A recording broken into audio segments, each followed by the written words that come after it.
And basically, so this Merciless Edition is my mod, and this is the second revision of it. It's kind of what I've been working on as I learned the C coding and the N64 coding and the Doom 64 coding. So this is based on Eric's reverse engineering of Doom 64. And so without him, this wouldn't be possible. I'll start a new game and see we have these difficulties now. And now we have this new Be Merciless difficulty, which is harder. So the enemies are less predictable, more agile, but to compensate, you have more ammo, and your weapon switching is faster too.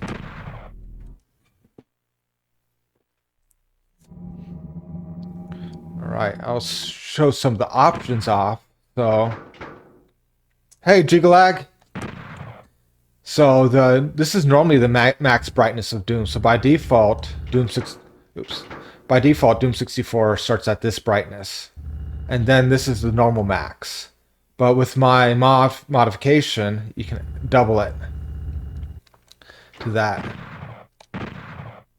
So now it's brighter. Hey, Boo 342. Thanks for you to stop by. I appreciate all you guys. Okay. Now this filtering on and off was introduced by Eric 194. And I moved it to the main menu, so now you can turn it on and off at will. So luckily with my brightness setting, Migo, you can't whitewash it. See, it never gets oversaturated. I made sure not to do that. And then I also discovered N64 has these color dithering modes, so you can make it look dithered like an old computer screen as well. And then there's also this noise, so if you want to add a little bit of noise like an old school CRT TV, you can. And these ones work on the N64, since N64 had these options. And if there's any of these options that you guys want me to run, let me know.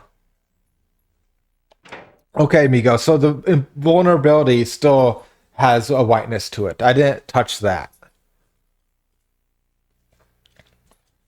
Yeah, so I might have to modulate that one, but I'm not sure yet what the best way would be.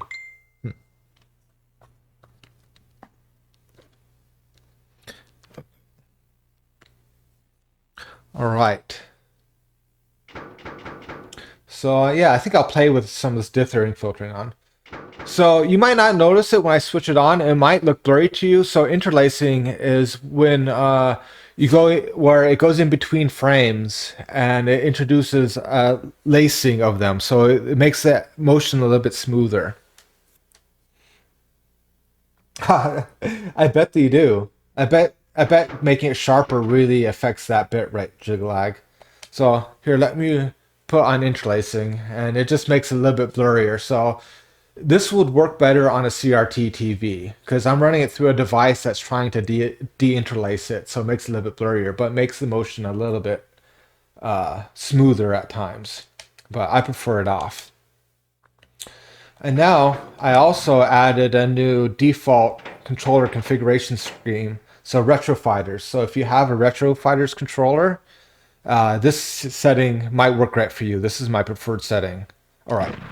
Now let's watch me die on this merciless setting.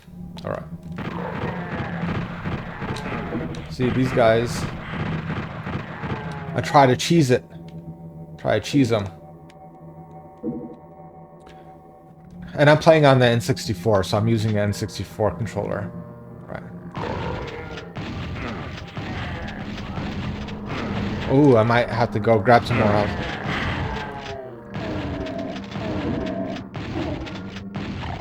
There you go. See, those zombie men are much dangerous now. Oh, max speed. I'm already gonna have to grab that health. And you see the weapon switching is faster now to compensate for the difficulty.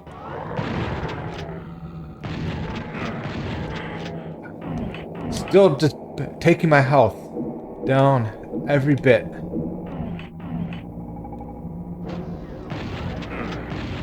Yeah, you see how they immediately shoot you? Yeah, that's that re reduce react increase reaction time, I should say, but reduce reaction cooldown.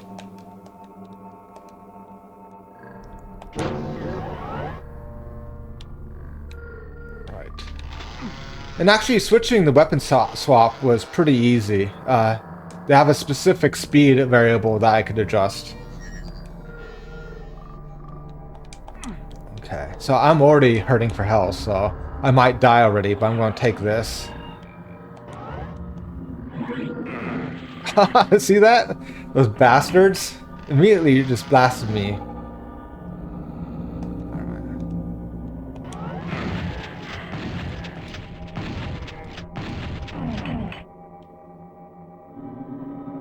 Oh yeah, that's a thing. That's a thing. Yeah, it's a thing up there that you can get that teleporter, but then when you go back, you'll see that it's closed off to you. See right there? So it's a one-way trip, but you can still get through it over there. Yeah, yeah. Jigalago will be a hit scan house right here. See, that's dangerous up there. They can really destroy you if you're not careful.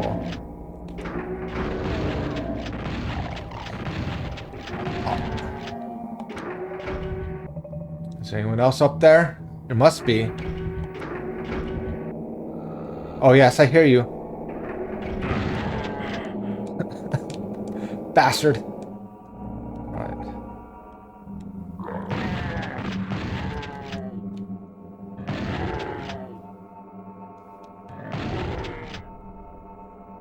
Okay. Let's see. There we go. Ooh, I shouldn't have taken that corner so quickly. Right.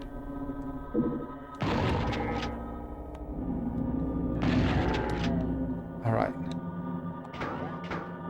Oh, you might hear my cats in the background making some noise.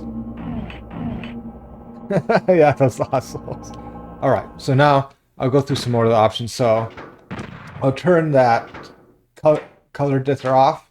I can always put it back on if people so desire, but also have this option right here in display. So there's a motion bob, and let me show you how that works in Doom 64. So if I'm running against the wall, see that up and down bobbing motion? That can make people motion sick. But now I can reduce it. So if you like a little bit, but it's making you sick, now it's a little bit hard to see there. But if I go all the way down to, oops, wrong menu, all the way off. Now, see, it just moves straight. So it's a little bit weird playing Doom 64 for me with a straight thing like that, but if you get motion sick, this might help out. Oh, motion blur? So the motion blur that you might be seeing is likely from my stream and my capture device. So there is technically no motion blur, but the game runs at 30 frames per second. So it could just be my capture device. And also running it with the filtering on might make it. I don't know. I don't know if it's hard for me to tell if that improves things or not. Yeah, so there's no technical motion blur on here. It's just the capture device because it's running from hardware. Okay, so I'm down already to 34 health. Let me see.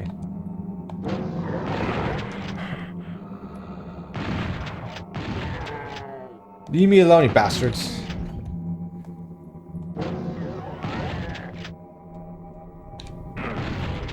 Ooh, I might have to take that. Might have to get that megasphere early. Just so I can survive this. Yep, I'm going to grab that.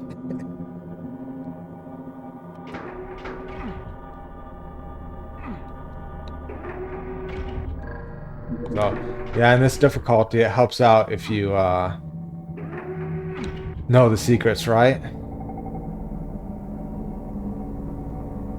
Oh, you get a little bit of motion blur yeah, there shouldn't be a motion blur on the remaster either, so I don't know. It could be a specific graphics card option.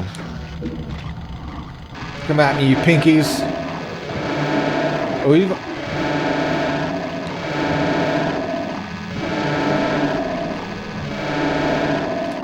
yeah, they're already trying to chomp me.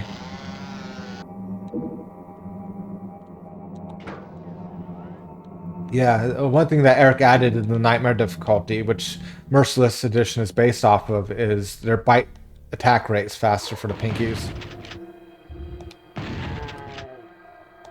There we go. Grab some more health down here. Yeah, and I'm not going to shoot all the barrels to get the hectic. That's that's for another time. All right, I'm going to grab the armor that's up here. Take the elevator.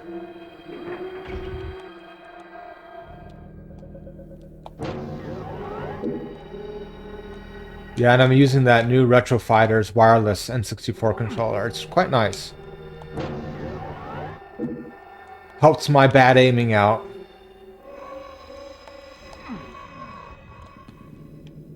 Okay, let's get this ready.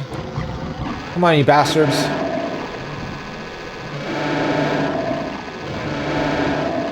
The stick is pretty good. I know some...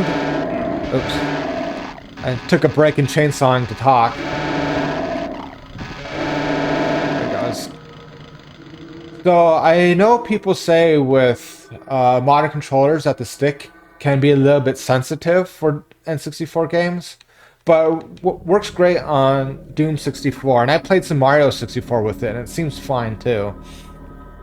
I've seen people map out its range, and it seems to be pretty well. So, I'm happy with what I played so far with it. I know when I tried out Perfect Dark, it did feel a little bit sensitive on the free look, but I don't really remember what the original N64 controller felt like. Because my original N64 controllers, the sticks are all worn out now.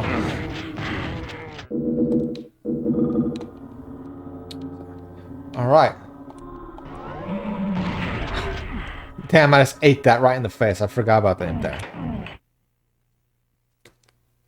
Yeah, so far I enjoy the stick of the Retro Fires controller.